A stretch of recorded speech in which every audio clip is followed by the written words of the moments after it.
मतलब मुझे तो लगता है अगर मैं पढ़ूँ ना तो मैं क्या करूँगी। केमिस्ट्री को ज़्यादातर बच्चे तो क्या करते हैं, पहले उस पर कोई ध्यान ही नहीं देते शुरू में, फिर बाद में उनको लगता है कि किसी चैप्टर को समझ के उसके शॉर्ट नोट्स बना लो। और फिजिक्स में एक तो हमारी जो डेरिवेशंस वगैरह होती है तो जो गुणा भाग है बच्चे बहुत ज़्यादा डरते हैं, तो मैथ को कैसे आसान बनाया? मैं तो कहती हूँ पर ये नहीं ध्यान देती, बस पढ़ना। अच्छा। हम तो कहते हैं कि बेटा थोड़ा गैप कर, थोड़ा सो जा। कहते हैं कि ज़बरदस्ती सुलाना पड़ता था, बेटा किताब रख दो। इतना पढ़ाई के प्रति इतना मतलब क्या बनना है? केमिस्ट्री में 100 में से 99 नंबर, मैथ में 98, फिजिक्स में 96, म्यूज़िक में 100 में से 100, फिजिकल एजुकेशन में भी 100 में से 100। ये अंक तालिका है नॉन मेडिकल की टॉपर ही बिटिया मुस्कान यादव की। मुस्कान जिसे हम गुदड़ी की लाल कह सकते हैं। पिताजी मात्र 10वीं पास हैं, हालांकि माताजी ने MA सोशियोलॉजी कर रखी है। आज मुस्कान से हम सीधी बात करेंगे कि फिजिक्स, केमिस्ट्री और मैथ इन तीनों सब्जेक्टों की किस तरह से तैयारी की थी। सबसे पहले बताइए बेटा आपको। धन्यवाद सर। हाँ, माइक छोड़ दो। अच्छा ये बताओ कि सबसे पहले केमिस्ट्री में 99 नंबर आए हैं और केमिस्ट्री बड़ा टफ सब्जेक्ट माना जाता है और फिजिक्स समझ में आ रहा है, मैथ समझ में आ रहा है, तो केमिस्ट्री को किस तरह से आपने आसान बनाया, उसका पूरा बताओ। सर केमिस्ट्री में तो शुरू में मुझे भी दिक्कत थी, मतलब वो सब्जेक्ट इतना पसंद भी नहीं था मुझे। तो 11th में तो मैंने उसे खुद से ही किया था, लेकिन 12th में उसके लिए मैंने ट्यूशन लगाया था, जो कि पटियाला चौक की अपनी एकेडमी पर। तो सर की हेल्प से और खुद से भी पढ़ के वो सब्जेक्ट भी मेरा बहुत अच्छा हो गया था 12th में। और रही बात फिज़िक्स और मैथ्स की, तो वो मैंने खुद से ही मतलब यूट्यूब से करके और गूगल की हेल्प लेके वो मैंने खुद से ही किए थे। उसका ट्यूशन नहीं लगाया? जी, उसका ट्यूशन नहीं लगाया। तो केमिस्ट्री है ना, केमिस्ट्री थोड़ा डिटेल में आप ये बताओ कि केमिस्ट्री में जैसे बहुत सारे बच्चों को एकदम नया सब्जेक्ट होता है 10वीं के बाद ना, तो उसमें बच्चे किस तरह से तैयारी करें, क्या ट्यूशन की मदद से करें या विदाउट ट्यूशन की मदद से करें, क्योंकि सब्जेक्ट एकदम अलग से होते हैं, केमिकल होते हैं, लेसन भी 15 होते हैं, लेंथी लेसन भी होते हैं। एक थोड़ा आसानी से बच्चे किस तरह से, जो बच्चे अभी 11th में 12th में, वो केमिस्ट्री को आसानी तरीके से कैसे समझें? केमिस्ट्री को ज़्यादातर बच्चे तो क्या करते हैं, पहले उस पर कोई ध्यान ही नहीं देते शुरू में, फिर बाद में उनको लगता है कि ये तो आई नहीं। तो बच्चों को दूसरे सब्जेक्टों के साथ उस पर भी मतलब शुरू से ही ध्यान देना चाहिए और अपने टीचर्स की हेल्प लेके, और आजकल तो नेट पे भी इतनी सारी हेल्प अवेलेबल है, तो वहाँ से लेके भी वो अपने सब्जेक्ट को अच्छा बना सकते हैं। लेकिन अगर फिर भी उन्हें लग रहा है कि नहीं हो रहा, तो फिर वो ट्यूशन वगैरह की हेल्प ले लें। ठीक है। और इसमें ट्यूशन जो फिजिक्स में, केमिस्ट्री की हम बात कर रहे हैं, केमिस्ट्री में जैसे समझने का ज़्यादा रहता है, याद करने का कम रहता है, तो किस तरह से कैसे लिखते थे, किस तरह से वो थ्योरीज जो होती थी कैसे याद करते थे आप? सबसे पहले तो किसी चैप्टर को समझ के उसके शॉर्ट नोट्स बना लो और फिर उसमें से बार बार रिवाइज करो, तो फिर अपने आप सारा हो जाता। ओके। और मैथ में आपके 98 मार्क्स हैं और मैथ तो जो गुणा भाग है बच्चे बहुत ज़्यादा डरते हैं, तो मैथ को कैसे आसान बनाया? मैथ को तो आसान करने का एक ही तरीका है कि हम उसकी बार बार प्रैक्टिस करें। और मैथ्स मेरा फेवरेट सब्जेक्ट है, अगर हम उसे बार बार करेंगे तो वो हमें आ जाएगा, मतलब एक बारी से नहीं आता, हमें बहुत प्रैक्टिस करनी पड़ती है उसकी। मैथ की प्रैक्टिस करनी पड़ती है। और ये कहते हैं कि 11th का मैथ ज़्यादा टफ रहता है और 12th का मैथ आसान रहता है, ऐसा ही है? ये तो ये है ना कि जब हम 11th में सब समझ लेंगे तो 12th का तो हमें वैसे भी आसान ही लगेगा। अब जब 12th नहीं समझेंगे तो मुश्किल लगेगा। हाँ, वैसे कुछ हद तक है, लेकिन ये तभी है जब हमने 11th का अच्छे से करा हो। 11th का अच्छे से किया है तभी 12th का आसान हो जाएगा। हाँ जी। ओके। और फिजिक्स में भी अच्छे मार्क्स आए हैं 96? हाँ जी, फिज़िक्स में मतलब वो भी मेरा फेवरेट सब्जेक्ट है और उस पर भी मतलब कि वो मेरा 2nd नंबर पे सबसे ज़्यादा फेवरेट सब्जेक्ट है। बल्कि केमिस्ट्री जिसमें मेरे सबसे कम आए, मतलब ज़्यादा आए हैं, वो तो मेरा इतना कोई फेवरेट सब्जेक्ट भी नहीं है। मेनली तो मेरे यही दोनों थे, लेकिन हाँ फिज़िक्स में भी अगर हम अच्छे से करें तो उसमें भी बहुत अच्छा स्कोर कर सकते हैं। तो फिजिक्स में क्या कारण रहा कि 4 अंक कट गए? फिज़िक्स में एक तो हमारी जो डेरिवेशंस वगैरह होती हैं उसमें मतलब कि थोड़ा टाइमिंग की वजह से इतनी एंड में तो हमने मतलब कि इतना ध्यान नहीं दिया और डेरिवेशंस कर दी कैसे भी, मतलब टाइमिंग का कुछ इशू था, वरना वैसे उसमें मैंने अपनी तरफ से तो अच्छा किया था। ओके। तो स्कूल से आने के बाद घर पे कितना घंटे पढ़ते थे? स्कूल से आने के बाद तो मतलब रात को 10 बजे तक और एक बार सुबह उठ के सारी रिवीजन कर लेते थे। अच्छा, रात को 10 बजे तक जो होमवर्क मिलता था उसे कंप्लीट करते थे? हाँ जी, और कुछ एडिशनल भी जो करना होता था। और सुबह उठ के एक बार रिवीजन सबकी कर लेते हाँ। थे। तो किस तरह से, जैसे आजकल टाइम का बड़ा ये टाइम मैनेजमेंट नहीं हो पाते और बच्चे जैसे सोशल मीडिया से नज़दीकी बना के रखते हैं, फिर कुछ घर के काम हो जाते हैं, बच्चे खेल कूद करते हैं, टाइम का मैनेजमेंट किस तरह से करते थे?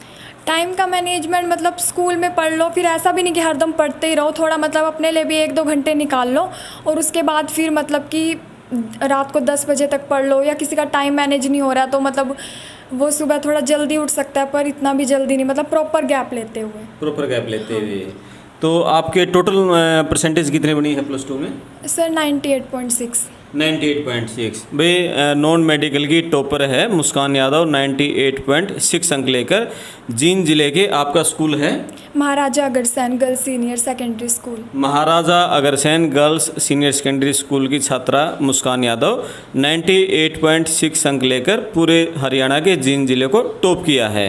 तो मुस्कान ये बताओ कि जैसे आप स्कूल से आते थे उसके बाद जैसे खेलना कूदना ये भी रहता था या सिर्फ पढ़ाई रहती थी?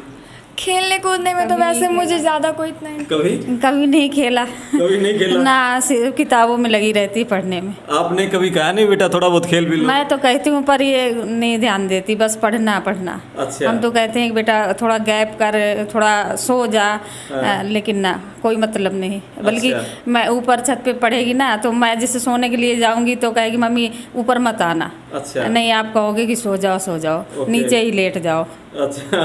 आपको पास भी नहीं आने देती थी? नहीं।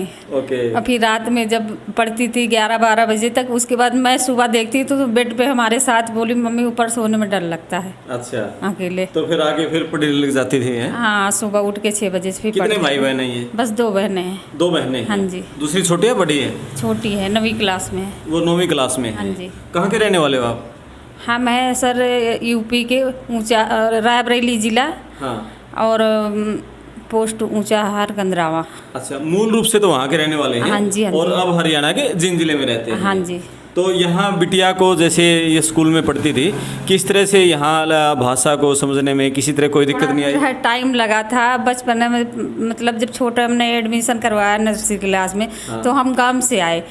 तो जब हमारी गुड़िया जाने लगी स्कूल तो वहाँ पे हम छोड़ के आते, स्कूल जाने के लिए कभी नहीं करा कि हम नहीं जाएंगे, नहीं रो कुछ नहीं। अब फिर वहाँ एक वो थी पीएन है, मेरे को तो छोड़ देती थी कि हाँ मम्मी तो अब जाएगी, फिर पीएन को पकड़ लेती थी, अम्मा मत जाओ, आप मत जाओ। इसको ये था कि अब यही सहारा है, मेरी मम्मी तो जाएगी घर। हाँ, तो इसी तरह हैंडल करके फिर धीरे धीरे सेट हो गए। लेकिन लगन इसको शुरू से था पढ़ाई का बहुत ज़्यादा लगन। कभी हमने कुछ नहीं इसको ए फॉर एप्पल भी नहीं बनाना सिखाया, अपने आप ही आज दिन तक इसने हैंडल करा जो करा। अच्छा। हाँ जी। और पापा इसे क्या करते हैं? पापा ये रंग पेंट का ठेका लेते हैं। रंग पेंट का ठेका लेते हाँ हैं। जी। पापा 10वीं पास हैं? हाँ जी सर। और आपने एमए सोशियोलॉजी कर रखा हाँ जी है? सर। लेकिन आपको कभी पढ़ाने की जरूरत नहीं पड़ी? हमें कभी नहीं ज़रूरत पड़ी। और कभी कहना भी नहीं पड़ा बेटा पढ़ लो? ना, कभी नहीं, बल्कि मना करते, मैं देखती थी रात दिन उसी में चिपके तो मैं मना भी करती, बेटा थोड़ा रेस्ट कर ले, आराम कर ले, तेरे नींद नहीं आती। लेकिन फिर हमने अपना पूरा सपोर्ट दिया अपनी लड़की को। बेड पे खाना पानी चाय नाश्ता हमने सारा बेड पे पहुंचाती थी, चल कोई बात नहीं, इसकी लगन है, पढ़ ले। कभी कोई काम नहीं करवाया करके? कभी नहीं, कभी हमने एक गिलास नहीं उठवाया। वाह जी वाह। तो बेटा ये बताओ कि जैसे मम्मी कहती हैं कि ज़बरदस्ती सुलाना पड़ता था, बेटा किताब रख दो, इतना पढ़ाई के प्रति इतना मतलब क्या बनना है आगे लाइफ में? सर मुझे आगे एक इंजीनियर बनना है। अच्छा, इंजीनियर कौन सी लाइन में जाना है? कंप्यूटर इंजीनियर है, मैकेनिकल है, क्या आगे? सर स्पेस इंजीनियर में। स्पेस इंजीनियर बनना है। तो कल्पना चावला को उसकी स्टोरियाँ पढ़ी आपने, देखी वीडियोज़ उसकी? हाँ जी। अच्छा, कि स्पेस का सबसे पहले कब मन में आया है स्पेस में ही जाना है, उस इंजीनियर बनना है? सर मतलब किससे मोटिवेशन मिला? मोटिवेशन तो कैसे रही है, ये एक ऐसी चीज़ है मतलब जिसे हर कोई देखना चाहता है, मतलब वैसे भी मतलब सबको ये चीज़ें तो पसंद होती हैं, आसमान वगैरह और ये सब कुछ। हाँ जी, तो उसी से बस। अच्छा, तो कुछ वीडियोस आपने देखी हैं उसके लिए क्या क्या करना पड़ता है, कौन सा एग्ज़ाम देना पड़ता है, कहाँ कहाँ इसके कोर्सेज हैं? हाँ जी, वो तो मतलब जेई का एग्ज़ाम क्लियर करने के बाद फिर हमें उस अकॉर्डिंग ब्रांचेस मिल जाती हैं गवर्नमेंट कॉलेजेस में। ओके।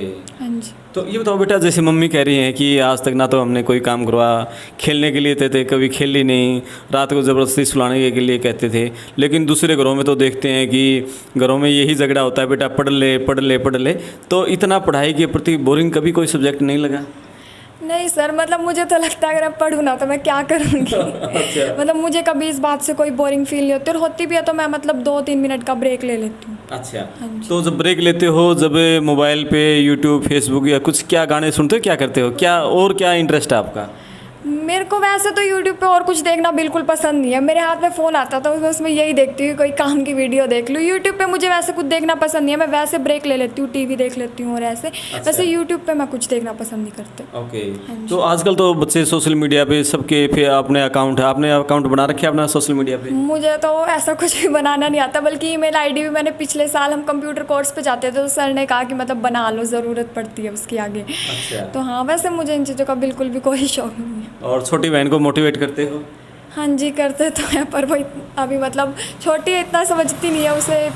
अच्छा। हाँ जी। आपकी तरह नहीं है अभी वो, है? अभी इतनी तो नहीं है मतलब, लेकिन हाँ वो भी मोटिवेट तो रहती है, मतलब सही करती है, लेकिन अभी उसमें वही बचपन वाली। ओके। जो बच्चे अभी +2 में हैं और 11th में हैं, वो किस तरह से तैयारी करें? एक डिटेल में उनको अपना मैसेज दो कि फिजिक्स, केमिस्ट्री, मैथ तीनों सब्जेक्ट हो, किस तरह से तैयारी करें? सबसे पहले तो मैं उन्हें कहना चाहूँगी कि वो सिर्फ किसी एक सब्जेक्ट पे फोकस ना करें, मतलब वो तीनों पे ही करें, चाहे कोई उनका फेवरेट सब्जेक्ट है या कोई नहीं है। और मतलब शुरू से ही उसकी तैयारी करें ताकि उन्हें एंड में ऐसा ना लगे कि हमें तो ये नहीं आता। मतलब अभी उनके पास पूरा टाइम है 1 साल का, तो उन्हें जो करना है वो तैयारी वो अभी से शुरू करें, बिल्कुल सही से। मतलब अपने शॉर्ट नोट्स बनाए और उन्हें टाइम टू टाइम रिवाइज करते रहे और अपने टीचर्स से हेल्प लें। मतलब मेरे को भी मेरे टीचर्स ने काफ़ी हेल्प की, जो मेरे स्कूल के टीचर्स थे। तो मतलब यही कहना चाहूँगी कि वो भी ऐसी तैयारी करें। अच्छा, एक हम देखते हैं कि जैसे बच्चे नॉन मेडिकल गए, फिजिक्स, केमिस्ट्री, मैथ पे तो फोकस कर लिया, बट जो दूसरे 2 सब्जेक्ट और होते हैं जैसे फिजिकल एजुकेशन हुआ, इंग्लिश हुआ, उस पर कम ध्यान देते हैं और उसके चलते कई बार उनकी परसेंटेज काफ़ी कम रह जाती है। इस बात की तो मुझे सबसे ज़्यादा खुशी है कि मतलब मैंने उनमें पूरे मार्क्स लिए। और ये मैं उस सब बच्चों को कहना चाहूँगी कि शुरू में मेरे साथ भी हुआ था कि भाई ये तो एडिशनल सब्जेक्ट है, इन पे इतना फोकस नहीं करना, लेकिन ये मैं कहना चाहूँगी कि ये भी परसेंटेज को बढ़ाने में बहुत बहुत ज़्यादा हेल्प करते हैं, क्योंकि इनमें थोड़ी पढ़ाई करके हम पूरे नंबर ले सकते हैं। मतलब जैसे और सब्जेक्टों में तो मेहनत भी ज़्यादा लगती है, तब जाके मार्क्स आते हैं, लेकिन इनमें अगर हम थोड़ी भी मेहनत ढंग से कर लें अपने टीचर्स की हेल्प से, तो इनमें हम पूरे मार्क्स लेके अपनी परसेंटेज को बढ़ा सकते हैं। भाई बहुत अच्छी बात बिटिया ने बताई है कि इन्होंने जो लगातार पढ़ाई की और एक ही लगन है कि मुझे पढ़ना है और ना पढ़ूँ तो मैं क्या करूँ, यही इनको चिंता रहती है। और मम्मी ज़बरदस्ती इनको सुलाती थी। तो इस तरह जब बच्चे की लगन होती है तो दुनिया में वो कोई भी मुकाम है, कोई भी लक्ष्य है वो हासिल कर सकता है। और हमारी शुभकामनाएं, पड़ताल टीवी की शुभकामनाएं बेटी मुस्कान यादव के साथ हैं। वो ज़िंदगी में जो उनका सपना है अंतरिक्ष यात्री बनने का, स्पेस में जाने का, वो उनका पूरा हो। आप वीडियो को ज़्यादा से ज़्यादा शेयर करें, चैनल को सब्सक्राइब करें। धन्यवाद।